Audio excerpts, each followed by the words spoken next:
Aluma Capital, celebrating a decade of trust, investing in your future.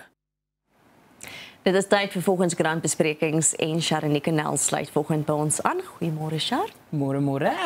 Ons begin volgend by Fikile Mbalula wat sê hy het persoonlik met die Withuis gesels. Hy het ja, maar hy kan nie vir ons sê wanneer nie en hy kan nog nie vir ons sê met wie hy gepraat het nie. Alles kom uit 'n ondersoekende stuk van 'n rapport wat verlede week berig het dat hy was in Benghazi in Libië gewees op 'n privaat straler, maar niemand weet ook wat die rede vir die besoek was nie. So dit het eintlik nou half uitgekring oor die besoeke waarop hy nou nog gaan as die sekretaris-generaal van die ANC. En toe joernaliste hom uitvra oor die doel van spesifiek die Libië reis, het hy aanvanklik nie lekker geweet op waarvan hulle praat nie. Toe nou erken hy was daar gewees. Soos ek sê, niemand weet nog steeds vir wie die privaat straler voor betaal het nie. Nou het hy gesê, wel, dis nie die enigste keer wat hy reis sonder in sy woorde dat hy 'n memo aan kamerade uitreik nie. Mense hoef nie te weet waar hy gaan en wie hy sien nie. Hy sê hy rapporteer aan president Cyril Ramaphosa en hy weet wie hy sien en dan ook waartoe Ramaphosa hom stuur. Maar die interessante ding is hy sê, en ons het eintlik hierdie geweet, want toe die afvaardiging in Julie ook in Amerika was, waaronder Dr. Corneille Mulder van die Vryheidsfront Plus, was die Amerikaners baie duidelik daaroor dat hulle nie genee is met die idee van swart ekonomiese bemagtiging nie. En dit is eintlik nogal vir my interessant dat Mbalula dit erken het dat dit die gesprek is wat hy gehad het, want op hierdie stadium is dit nogal 'n redelike drukkoker rondom byvoorbeeld wat die DA wil hê in terme van die uitkomsgebaseerde wet eerder as swart ekonomiese bemagtiging.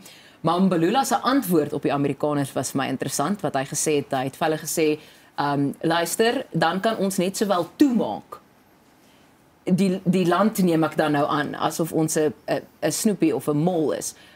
Wat hy toe gesê het, ons kan nie gaan waar volgens die Amerikaners wil hê ons moet gaan nie, want julle sal ook onthou, hulle het volgens Dr. Mulder 4 goed gehad wat hulle gesê het, hoorie, hierdie moet asseblief aangespreek word. Dit was alles nog rondom daai 30% tariewe, wat toe nou op die einde van die dag ingestel is. So die eerste een was dat daar markverwante vergoeding moet wees vir grondonteiening. Die tweede was dat plaasmoorde prioriteitsmisdaad wees. Dan was daar ook gewees dat mense moet asseblief die sing van Kill the Boer veroordeel.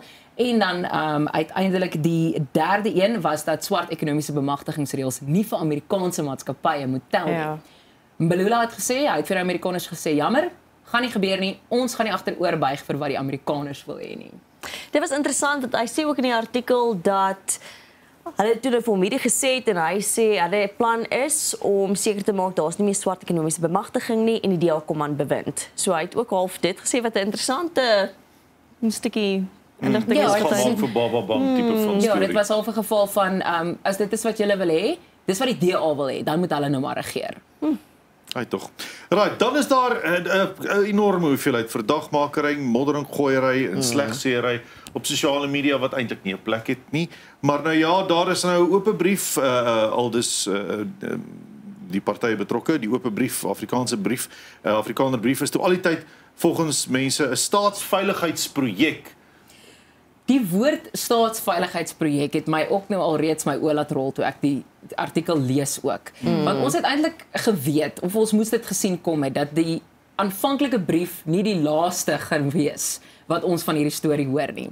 So wat nou gebeur het is, daar het 'n bron blykbaar uit die Departement van Internasionale Betrekkinge en Samewerking gesê, luister, hierdie brief wat die 44 prominente Afrikaners geskryf het, wat hulle half gesê het, luister, daar word nie vir almal gepraat nie, hulle is nie noodwendig oortuig daarvan dat iets soos plaasmoorde 'n vreeslike probleem is, of uit die aard van die saak, eintlik dit wat weer eens vir die Amerikaners daai tyd gesê is, in terme van volksmoord ensovoorts nie.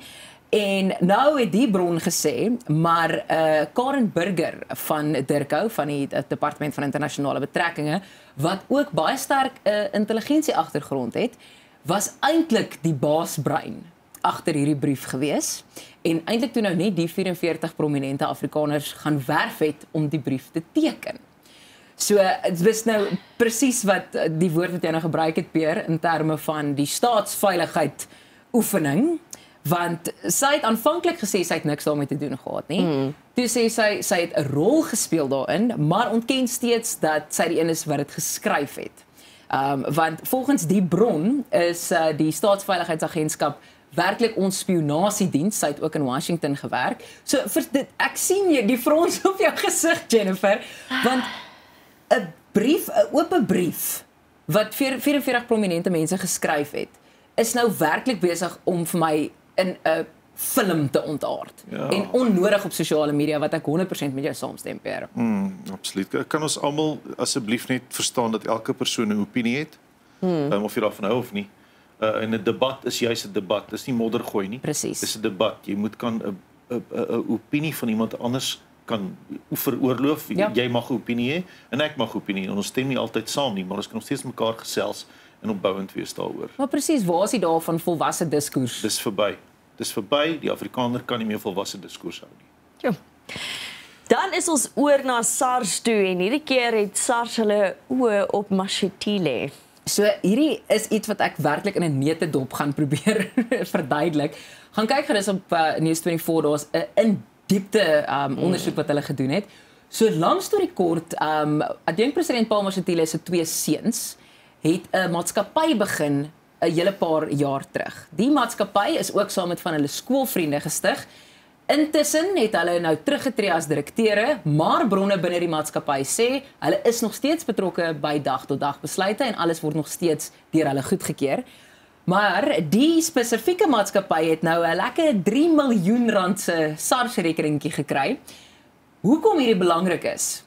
Hierdie spesifieke maatskappy en die belasting is alles as gevolg van regeringskontrakte deur die Departement van Infrastruktuur spesifiek in Gauteng.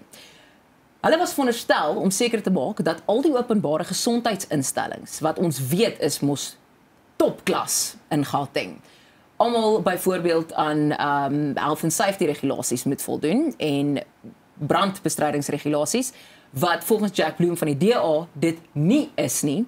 So daar's ook 'n ondersoek na hierdie maatskappy boonbehalwe die 3 miljoen rand se SARS-rekeningkie wat hulle gekry het vir die 2 Mashatile broers. Dis regtig kommerwekkend hoe baie ons die adjunkpresident se naam in die koerante hoor vir daar word 'n ondersoek geloods na Paul Mashatile of sy verbintenis met Lotto, met huise in Kaapstad. Ek dink as dit jou nie bekommer op hierdie stadium nie, dan bevraagteken ek dit ook, want hierdie is ook iemand wie se naam genoem word as 'n moontlike opvolger president Cyril Ramaphosa. Ja, president Cyril Ramaphosa. En laat belasting nou maar hulle sy pond vleis eis. Dis hoe dit werk. Die res van ons doen dit ook. Ja, verseker. En ek is jammer as jy 'n kontrak kry van 90.6 miljoen rand en later meer geld daarop ook gekry het en jy doen nog steeds nie jou werk nie, laat Jan Tax kom. Ja, betaal. Absoluut.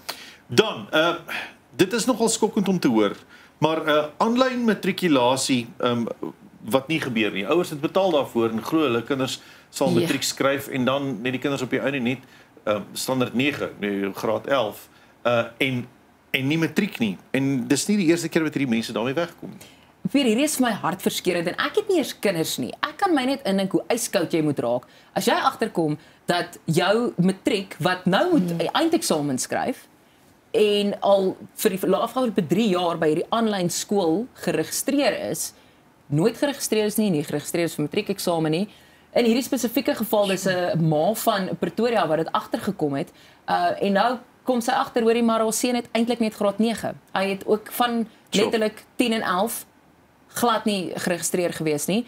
Want sy het probeer uitvind, hoorie maar wat is die situasie nou met sy matriekeksamen, met sy eindeksamen?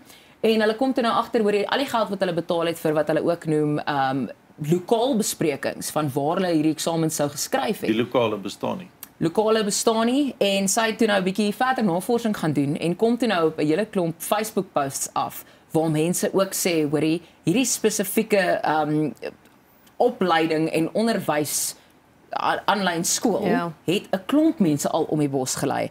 En dis regtig net vir my hartverskeurend, want die persoon wat dan aan stuur staan het gesê luister, hulle hanteer alles namens hulle, die byvoorbeeld die modules wat hulle het hulle ook agtergekom. Dis ook nie gekwalifiseerde onderwysers wat hierdie modules aanwend nie. En dit is net vir my hartseer want ek weet ook daar is fantastiese aanlyn skole daar buite wat geakkrediteer is, wat mense maak seker hulle weet wat hulle doen. En dan sit jy in so 'n situasie waar 'n jong man wat 'n bydrae kan lewer tot die arbeidsmark letterlik nou 3 jaar van sy lewe verloor het. Van vooraf begin met matriek. Van vooraf moet begin met graad 10, want die laaste wat hy het is graad 9. Jo, dis 'n skok. Dis 'n Graad skok. 9. Ja. Liewe aarde. Dis 'n skok op die stelsel, ek kan nie.